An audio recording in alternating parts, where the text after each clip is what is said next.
4 fanoušky fotbalových Pardubic zadržela policie v Hradci Králové po včerejším východočeském derby. Všichni byli opilí a dělali výtržnosti. Mezi nimi i teprve 15letý chlapec. Pokračuje Filip Pultar.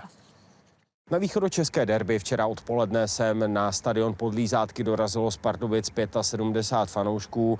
Ten samotný zápas proběhl, co se fanoušků týká, poměrně v klidu, i když policisté měli některé indicie, že by mezi oběma znepřátelenými tábory mohlo dojít k nějakým střetům, tak proto policisté fanoušky z Pardubic doprovázeli z vlakového nádraží až sem na stadion a po zápase pak také opačným směrem. My jsme v rámci opatření řešili několik přestupků, celkem jsme zadrželi 4 osoby.